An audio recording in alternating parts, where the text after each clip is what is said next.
Guys, welcome back to another edition of Football Battles, where we pit interesting players against each other to see who, in fact, is better than said players. And I think for this week, two players who are pretty much the best players in their specific roles, Casemiro and Fabinho. Let's settle this. Who is the better Brazilian? They also look pretty similar as well, so hey, without further ado, let's ride. First attribute, passing. I think both players are excellent passers of the ball.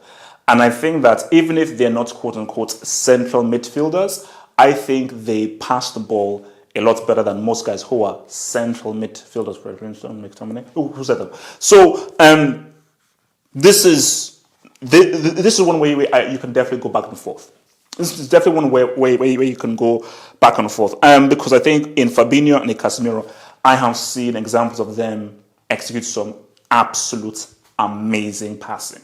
Whether it's long balls, short balls, or passes that I've not been able to see. So when I'm just looking at just overall, within a game, it's a tough one. It is a tough one. But I'm going to give this to Casemiro. And it is close. It is close because I have seen Fabinho execute some amazing passes. But when I just look at over the course of the game, short ball, long ball, cross-field passes, pinning the passes here and there, I am shocked with how well Casemiro is able to do this. He is an absolute demon. And there are times in which I would watch Real Madrid games. I was like, bro, Casemiro is doing Modric's job. He's doing Kroos's job. And he's doing Modric and Kroos's job better than they do it. So when I look at that, I'm like, bro, this guy's passing. He could easily be the central midfielder. But I know Fabinho, his passing is also money as well. It's amazing. But when I'm just comparing the two over 90 minutes, who has better and more accurate passing, I'm going to have to give it to Casemiro. So Casemiro gets the passing attribute. Shooting. Who is the better shooter? This is clean clear. This is clean clear. Because if you do the research, Homie used to play as a striker, so it actually makes sense why his shooting is so good. Hands down, 100%, Casemiro takes this. Fabinho is pretty good at shooting as well. And Fabinho has scored some amazing goals. Like his goal against Man City was money. But bro, Casemiro as a rifle, baby. Just that goal alone in the Champions League final was insane. But when you just look at, he's not only his goal scoring, the technique he uses to shoot, how accurate his shooting is, how he's able to smack in a ball from 40, 30 yards. I just think the skill and the shooting skill for me, I think Casemiro takes this over Fabinho. So for shooting, I'm going to have to give this to Casemiro. Playmaking. Now, I always need to really remind people about this so they sort of understand. Because people will say, wait a minute, playmaking and passing is the same thing. No, it's not. No, it's not. Playmaking is your ability to create chance for your opposition. Playmaking, that's what it is about, making plays. Perfect example. Toni Kroos is an excellent passer, one of the best passers of the ball in the world. He's not necessarily a great playmaker. I would say Juan Roman Riquelme was a pretty decent passer. It was a pretty good passer, but I would say Toni Kroos is a better passer than Riquelme. Riquelme is a better playmaker than Toni Kroos. So you see what your boy is doing there? So with regards to playmaking, I think this is pretty clear based on the role in which he plays. And because of his role, I think that is why I think it is a pretty clear one as to why he is over this dude. Playmaking, I'm giving it to Fabinho. Because for me, I look at Fabinho as a deep line playmaker, because I think with these both players, there are times where they are deep line playmakers, there are times when they are DMs, there are times when they are box-to-box players. But I just think in terms of deep line playmaker and really executing balls and creating chances from deep, I think Fabinho does this better than Casemiro. I think some of the chances I've seen Fabinho create, some of the passes he does, some of the through balls he's able to pull through from deep is money. That's why he's been such a huge asset for Liverpool. So that playmaking attribute, I'm going to have to give it to Fabinho there. I just think his creativity is on a higher level to Casemiro. Ball control. Ball control. This is a dicey one. This is certainly a dicey one because you can go on and off in this one. Because both of their ball control is, now it's not amazing, but it's pretty good. It's pretty good. I wouldn't say that their ball control skill is like a Messi, or no. So it's not that, but it is pretty good. So deciding who was better between either of them was tough. It was tough. But as you said, I had to make an executive decision. And my decision was Casemiro.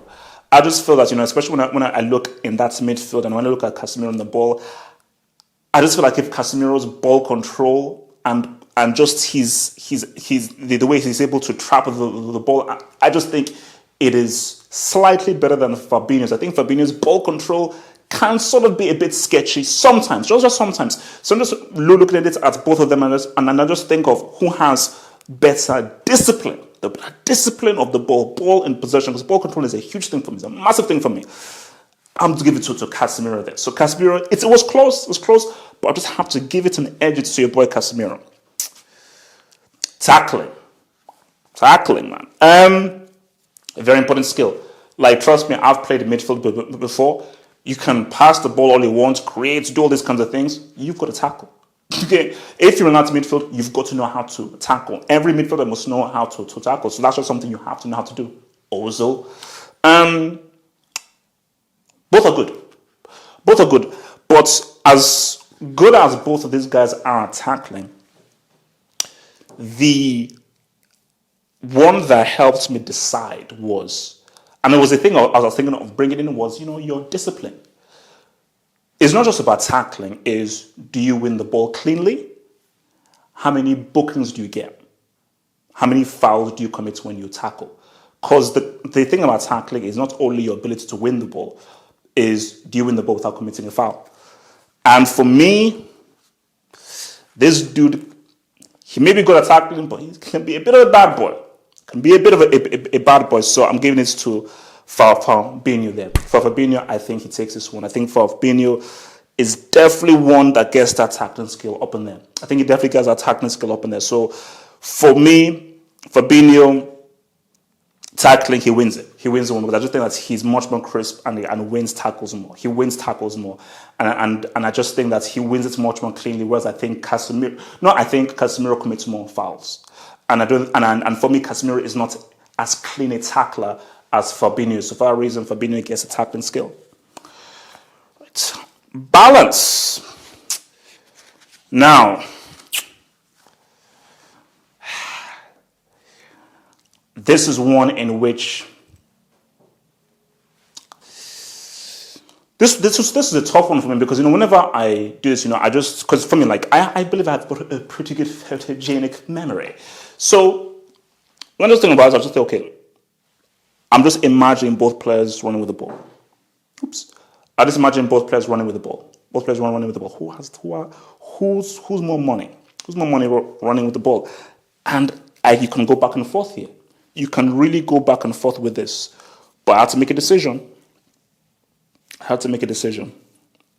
And even as I think about this now, I'm thinking that, is this the right decision? So that's why you can comment below.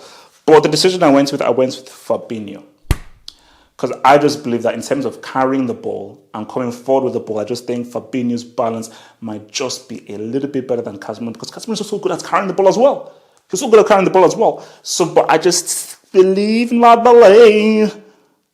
Fabinho just does it slightly better than your boy Casemiro. So for that reason, I'm going to have to say that Fabinho gets the balance skill over Casemiro. All right, we're all square, man. At 3-3, we're all square at 3-3. Look, this was a close one. Because, as we've said before, these guys, you can go either or. Clutch. Who's more clutch? Who is the more clutch? Which dude comes up with key plays, key tackles, key passes, key goals, key moments to help his team play? Which is the guy that comes up and says, nah, man, I can depend on him to say what's up. I can depend on him to rise up and say, you know what, I'm about that life. It's this dude. And we all know it is this dude. So I think we're going to have to roll with Casemiro, man.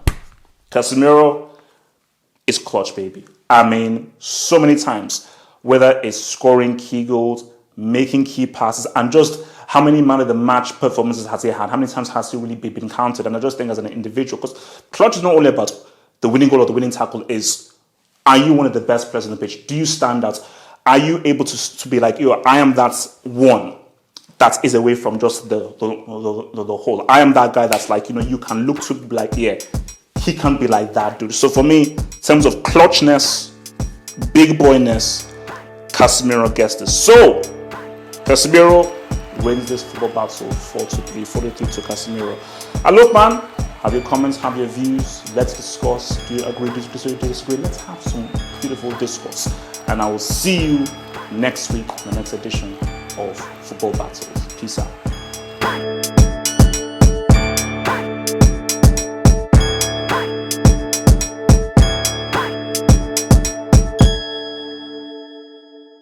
Become a Football Hut member and gain access to cool emojis on the live streams and get access to new YouTube content by clicking the join button here.